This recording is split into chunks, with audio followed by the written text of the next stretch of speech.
Hello everyone to your favorite napping channel. And today we're gonna take a special nap. I'm gonna watch and self-analyze a video that I've made, and I'm gonna have share my comments on it, my thoughts, how I view it, take some notes for myself, and then we're gonna see how we can kind of summarize it and give my opinion on the mental state and how I moved after that and how I look at it now. Some parts may be a little bit fast forwarded because you'll see. So without further ado, let's watch this potentially maybe really vulnerable video for me. Enjoy, guys. Have some popcorns. By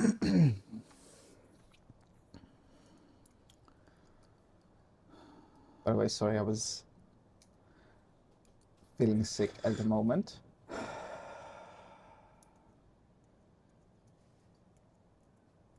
I also feel like I'm feeling very overwhelmed and done.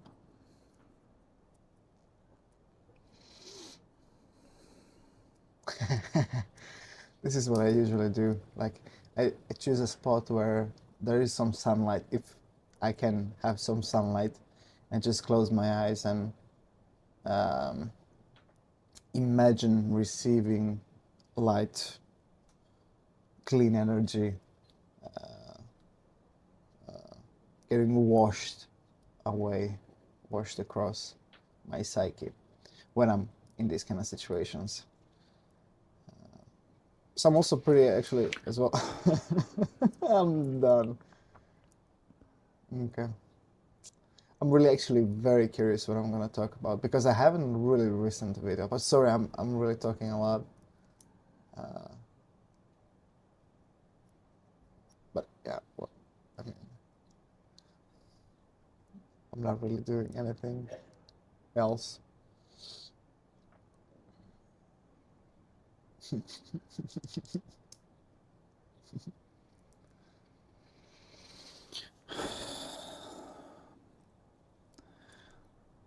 So I have this calling as many people do in their lives when they feel like they're meant for something else. What I'm referencing there is what usually people say that gives them ick on some boring works.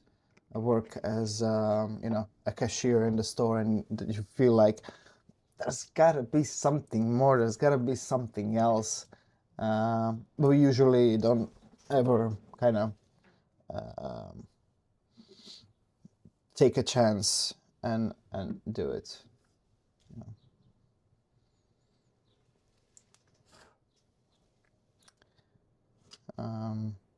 That's kind of what I'm referring to. I have that pull, that urge, that ick to do, for example, this, my napping channel. So I always was settling for in between, for logic and reason. Instead of that's something that is not intuitive, instead of that's something that is not, well, that is intuitive, but not doesn't make sense. It's not logical, it's not rational, it's not how this world works. I still have people around me sharing those advices of sensibility, logic, reason.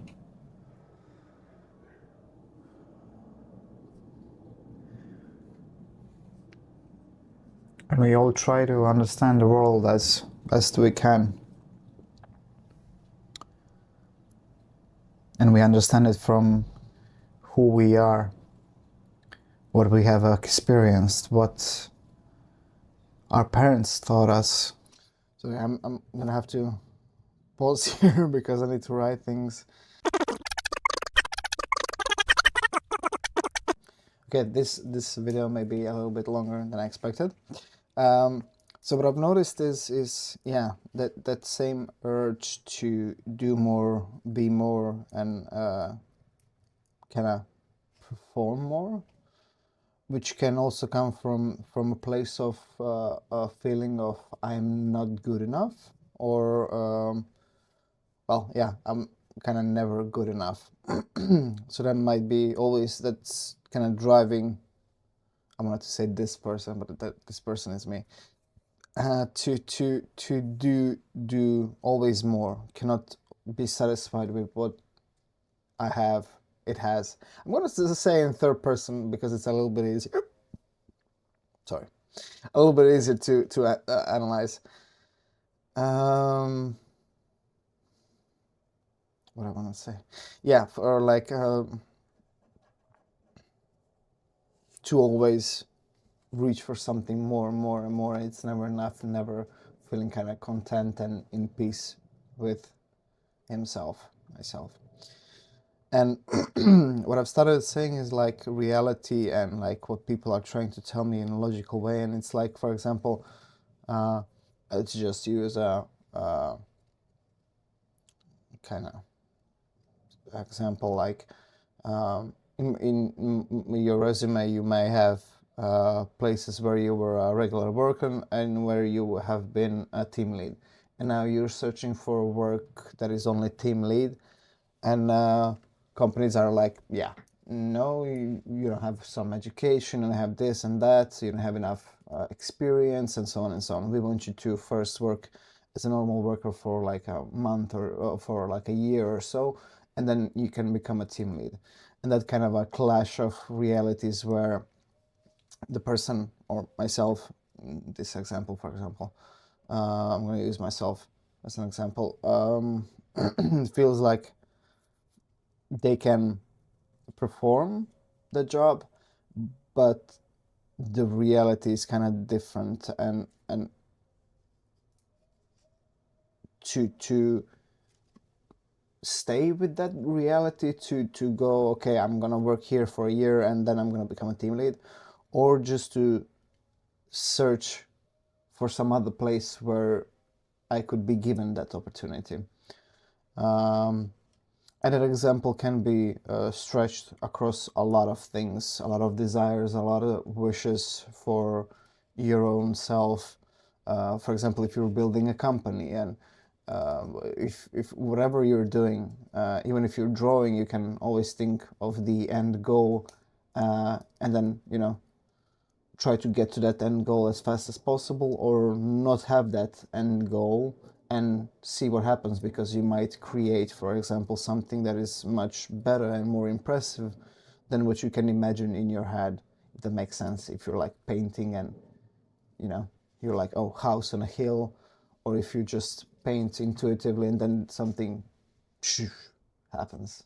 Yeah, it's a very good word.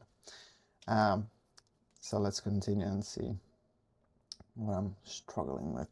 What our lives have taught who we are, what we have experienced, what our parents thought. Sorry for my coughing. At that point I had actually COVID, I didn't know. Now I'm recovering still from COVID.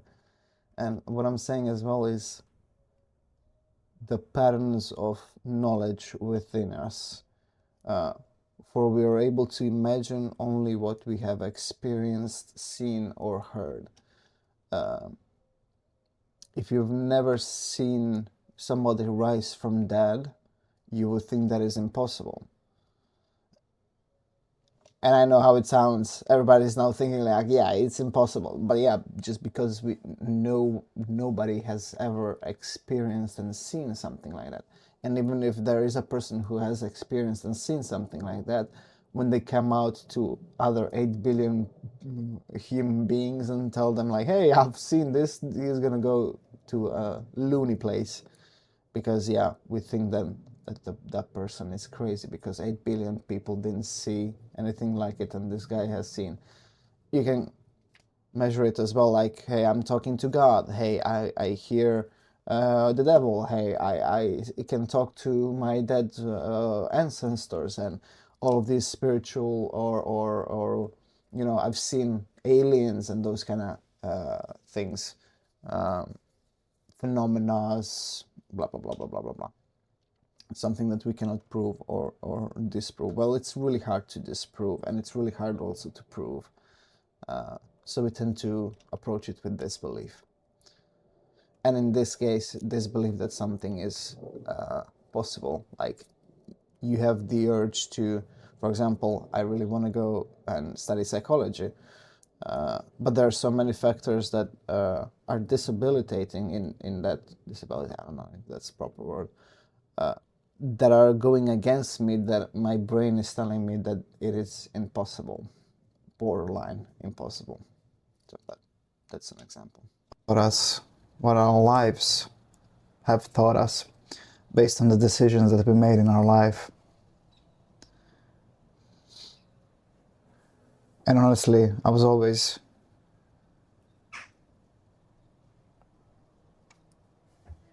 felt like I was always settling, like I was always going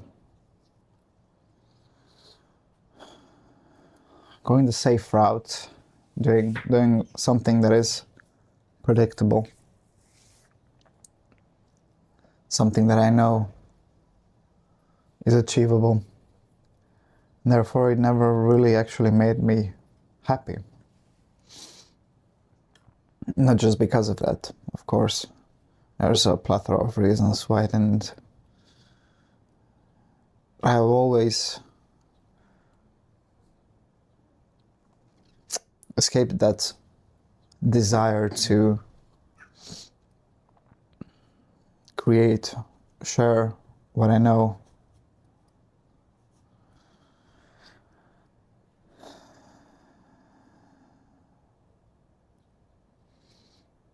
And there are a lot of voices within me that are still trying to stop me from doing that. Some of them, maybe you can also relate, or probably, I think everybody can, are inadequacy. And it's not self-doubt, it's factual knowledge of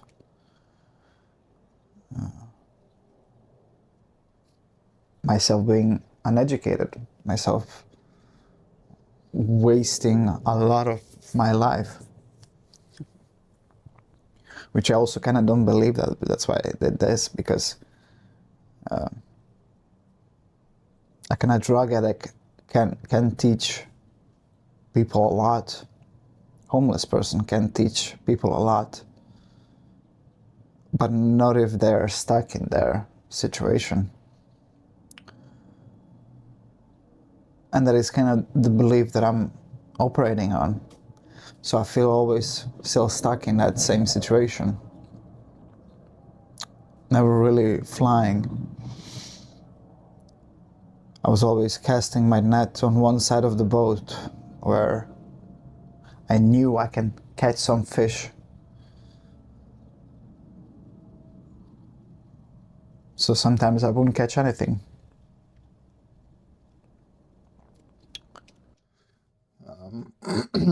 Sorry. Going that safe route where you cannot fail, but you're not reaching also for something that really matters to you, is like a double-edged sword. You think that it's gonna work out the best because you're way too good for this job. So, like, for example, if you're a team lead and then you go on a cleaning job, of course you're gonna perform well, like, if you just apply discipline, but that doesn't make you happy. That doesn't give you a sense of purpose. And also, crap, I forgot what I wanted to say. Hold on.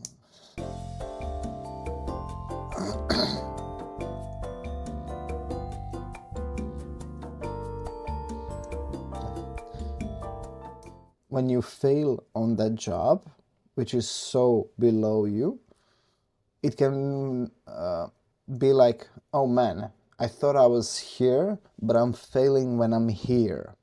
So that means I might be way lower. I don't know if you can see the hand, but yeah, I thought you can think of yourself even lower. And that also I wanted to write for myself as well, is how you see mistakes, how you perceive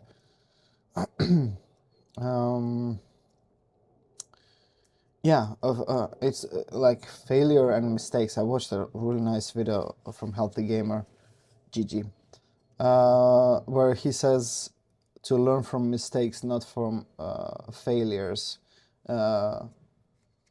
So me here mentioning a drug addict, it's very healthy how I described it, because that is true. But then if you're a drug addict, you have a feeling that, you know, while you're using drugs and doing nothing with your life, somebody was on college studying for something that maybe you want to talk about. So the difference there with knowledge can be massive, and in some cases is massive. So that feeling of inadequacy is kind of well placed. That's what I said as well, like it feels kind of real, and it factually kind of is real. But that doesn't mean as well that that drug addict cannot have any lessons from his or her journey. That's where people tend to focus on their failures, which was a failure of kind of life, living life, instead of they made a mistake, but they have learned some things that they can share with other people, that so they don't make mistakes. So it's a completely different branch of somebody who's going on a college, that they can teach things what they've learned, and also this branch where there's a drug addict and blah blah blah blah. Now it's great and wants to teach people now. So that is a completely different branches, and when they overlap, then you can see that there is a huge difference between them. So I feel like knowing what branch I'm in, and also accepting mistakes, and that I've learned from my mistakes and how I've learned from them and what it allows me to do now, is something that I also need to be mindful. Well, that's what I get from watching also this video. So let's see how the story ends. Instead of taking that risk, taking that leap and catching on the other side of the ship where the water is deeper, where I've never done something like that.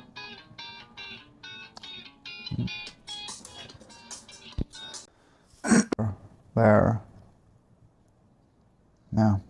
I've never done something like that. To repeat, this was a phone call I received at that moment. I didn't know this video ends up with me receiving a phone call. There is a second part to it, which is a little bit longer. So that's gonna be in a different video. My summary is kind of being on the low place and maybe catching the train of hope, which is that desire and wanting to do more, and holding on to it, and then going through my self-limiting beliefs, why that hope is kind of useless, which is false. Of course it's false. It just beliefs that are kicking in as a self-defense mechanism, protecting me from failure. For failure, you see what I just said?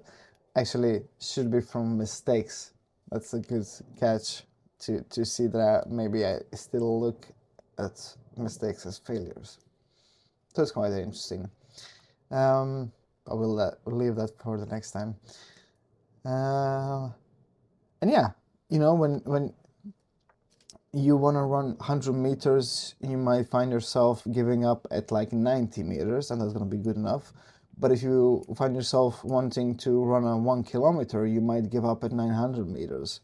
So the difference is huge. So that's also why casting the net everywhere, or in that place where you know it's going to be a lot of fish, and even if in that place where there's a lot of fish, there is a mistake that you do, talking to myself, the phone was here, and you don't catch any fish, it's still okay. Maybe you can learn from a mistake. Maybe it was a fluke, you know, like you never know what happened until you really see what actually happened. So learning from mistakes and not considering them failures and not being afraid to actually do what you want. Sorry, I'm gonna sneeze.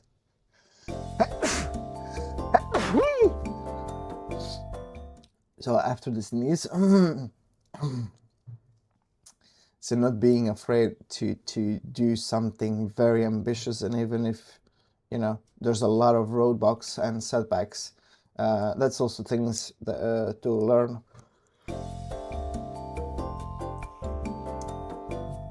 Oh, so after the yawn as well, oh my. That's also something to learn from and yeah, build yourself from. It's how we grow as human beings. So that's it for this nap. I hope it was worth your time. I'm gonna do maybe 2 more analysis videos from the next video. Let me know if you like this also type of a contact. I don't really reach this kind of very low space where I don't know what is happening and I just need to focus and let it go, describe it in words. I think I reach it like every 6-8 months or maybe once a year, something like that, depending on the life and how it goes. Of course, sometimes I reach it every 3 months, but we'll see how it goes. When these kind of things happen, I'll try and muster up some courage to record it so I can do this self-analysis videos also in the future. So thanks for watching. If you're still watching, thanks for watching until the end. Love you a lot, and yeah, see you in the next one. Ciao.